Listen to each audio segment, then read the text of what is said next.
C'est le constat fort d'un secteur ferroviaire délaissé et vétuste depuis plusieurs années, caractérisé par la dégradation de l'ancien tracé du chemin de fer qui passait entre les commerçants et les riverains avec des immondices tout au long de la voie ferrée, sans aucune forme de sécurité et sans aucune mesure d'hygiène. Comme l'ancien site de Colobane, à proximité de la voie ferrée, alors le projet du TER est né d'une vision grandiose du président de la République dans le cadre du PSE. Il a été mis en œuvre afin de trouver une solution durable et pertinente aux problèmes de mobilité de la grande ville de Dakar.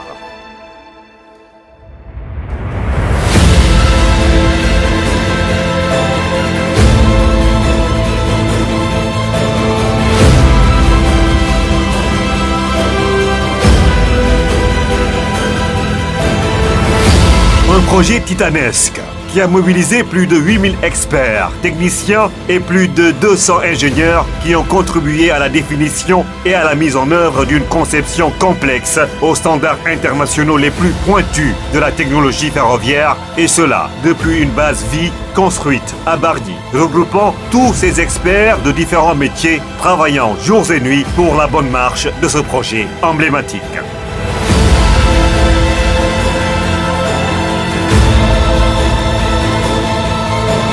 En vérité, la réalisation de ce grand chantier du chef de l'État a nécessité plus de 25 millions d'heures de travail d'ouvriers sénégalais et la fourniture de 7 millions de mètres cubes de mouvements de terre correspondant à plus de 280 000 camions bennes remplis,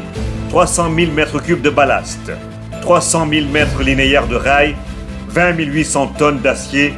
120 000 mètres cubes de béton, via plus de 8 centrales à béton installées spécifiquement pour le projet. La gestion de ces matériaux a notamment nécessité la mise en place de 3 bases de travaux et de stockage à Bargny, Dalifort et Mbao, d'une superficie totale de 40 hectares. Le TER, c'est notamment le déroulage d'environ 1200 km de câbles électriques aériens et souterrains, équivalent approximativement à une ligne tirée entre Dakar et Bamako.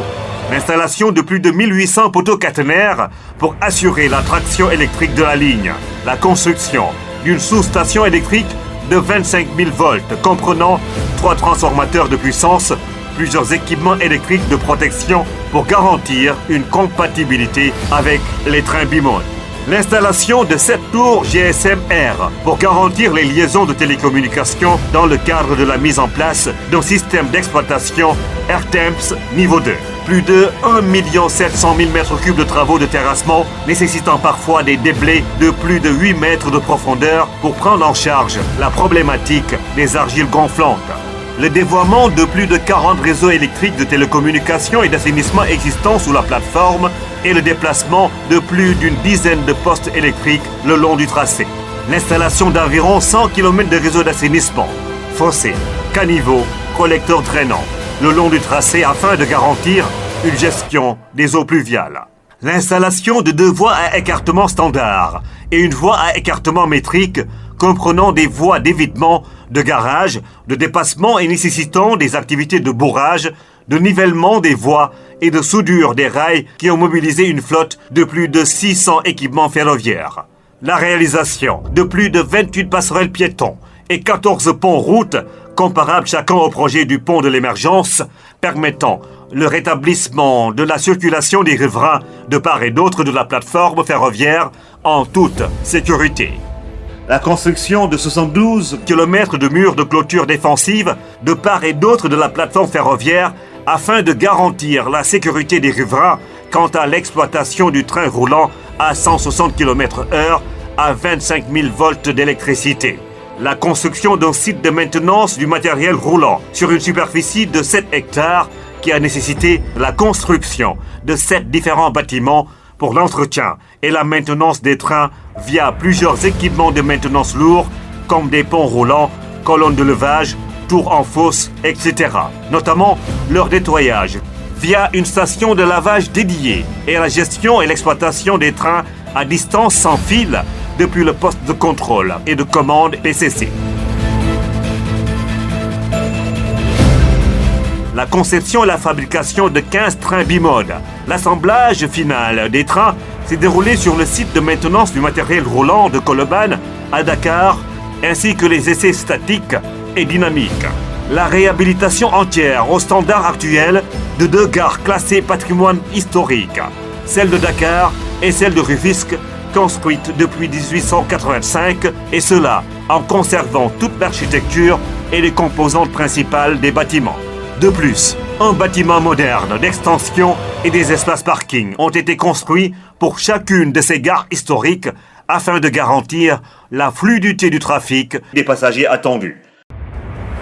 Plus de 230 gendarmes le long du tracé pour assurer la sécurité des riverains autour du projet. Sans oublier les ONG et les facilitateurs désignés par les différents collectifs, et tout ceci dans une ambition commune de succès de mise en œuvre du projet TER. Cette immense réalisation permet ainsi au chef de l'État de tenir sa promesse de fournir au peuple sénégalais une infrastructure ferroviaire de dernière génération, dimensionnée pour un trafic de plus de 300 000 voyageurs jour, soit plus de 2 fois le trafic attendu à la mise en service et pouvant même accueillir un jour des trains type TGV sans aucun besoin d'adaptation. À côté du volet extrêmement technique de ce projet, ce sont des milliers de familles et de places d'affaires impactées qui ont été déplacées et prises en charge dans le plus grand respect de leurs droits et de leurs biens. Le TER sera mis en service et donnera ainsi le coup de sifflet du Sénégal émergent, fier de ses progrès et de son leadership sous-régional. Au Sénégal, on avait un gros problème de mobilité. Et le moyen le plus approprié pour le transport, tenant compte des impératifs d'environnement, restait le moyen ferroviaire, mais un moyen ferroviaire adapté à la fois au volume de passagers, à la rapidité et surtout à l'environnement.